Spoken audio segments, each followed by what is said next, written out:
What up, my G's, and welcome to day 16 of the 30 days 30 balondor nominees challenge. And in today's video, I'm going to be discussing the season-long stats and impact of Rodrigo Hernandez, which is short for Rodri. And does he deserve to win the Ballon d'Or or not? So let's start with the first segment, which will be his stats. And mind you, I've got a long list written on my notebook. So let's start with the most obvious ones, which are the goals and the assists. So Rodri, in all competitions, scored 10 goals and gave 13 assists. As a central defending midfielder, those are amazing stats. He contributed to the defense as well, but he did not come to the offense very often. But when he did, he made most of the opportunity he got.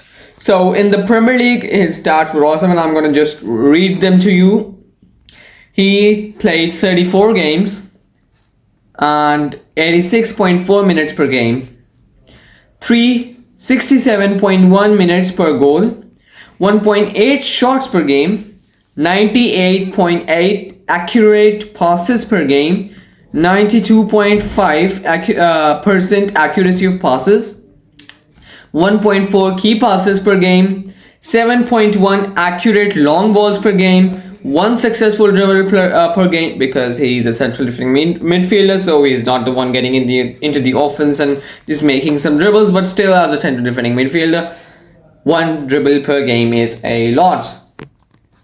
2.1 tackles per game, 0.8 interceptions per game, 1.2 clearances per game, and 0.5 blocks per game. So if we talk about the Premier League stats, he contributed offensively as a midfielder and as a defender very well. So we could just make most of it that he was an all-rounder. He played in every single role and excelled in it as well.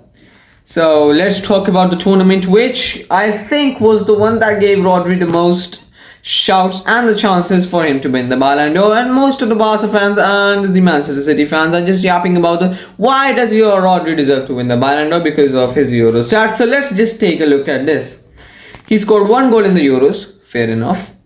492 goals per game, and 492 minutes per 492 minutes per goal, 0.8 shots per game, 67.8 accurate passes per game, 93% passing accuracy, 1 key pass per game, 3 accurate long balls per game, 2.3 tackles per game, 0.2 interceptions per game, 1.7 clearances per game, and 0.3 blocks per game. So these are also very impressive stats, and I think that they are even more impressive than his Premier League ones, because considering that he kept a passing accuracy of 93%, but we can also presume that most of the passes that he made were from the defense or from the back of the midfield, which are most often just pass to the defender or the goalkeeper or the midfielder, and the long balls are a rarity.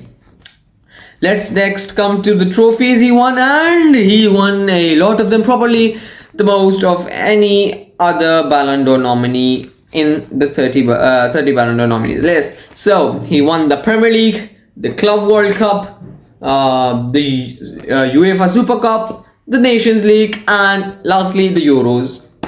So 5 trophies, like, oh my god, these are a lot. And for a player like him, who's just a central defending midfielder, to win such huge amount of trophies while having a big impact on your national team as well as your club is a truly exceptional job that he's done. And I think that this was the season of Rodri's prime, and I don't think that he will be able to reach this again unless or until another Euros comes, or the World Cup, of course, in 2 years. So if we talk about his impact, so I've just mentioned earlier that he just acted as a kind of pivot or the point that connects all the midfield, the attack, and the defense with each other. He comes to the defense, contributes there, comes to the midfield, contributes there, comes to the attack, gives long balls, crosses or passes to the attackers, and then they convert. So he was, I guess, the best player for Manchester City last season. and for Spain as well, except Lamine Yamal, because but we will come to him later on. So let's talk about his key moments. And in the Euros, I think that his key moment will be his goal versus Georgia in the round of 16. I remember that goal just created so much hype and so much balondor shouts for the Barcelona and the Manchester City fans. At that point of time, he might have been the greatest player on the planet, because I guess Georgia were up first. Lenormand scored an own goal. I don't remember properly, and then Rodri equalized, and then just goals flew and flew and flew. And the next key moment I would suggest would be his goal and assist versus Aston Villa at the probable end of the last season in the Prem. It was a very crucial match, as if Manchester City won that match, they would be in a more comfortable position to win the league. Except when the last day, oh my god, last season was a banger of a season. I still feel bad for Arsenal sometimes, because all the hope that they had, that you would always have to hope no matter what happens. Our captain Martin Odegaard and our manager Mikel Arteta said, but all those hopes just vanished away when Manchester City just destroyed West Ham. Anyways, now let's come to a setback, and I don't think anybody in this planet thinks that Rodri had a single setback, except of course missing out on the Champions League, which he could have won if it went for Real Madrid, my favorite team, if you don't know. So this prediction will not be biased as at all, so please don't judge me for that. Although I'm gonna be keeping it biased because I'm a Madrid fan, and you all know that who the Madrid fans are cheering for in the balondor nominees list. Anyway, so previous nominations. Did Rodri have a previous nomination in the balondor top 30? So the answer is no, he did not.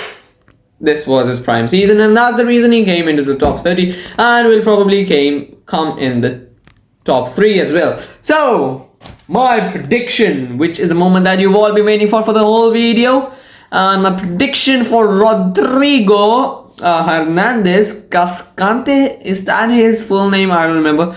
Okay, to finish in the top 30 of the balondor is, drumroll, segunda, mi amigos. Surprised, shocked? Well, I guess not, because it has been unofficially confirmed that Vinicius Jr. will be winning the balondor, and deservedly so.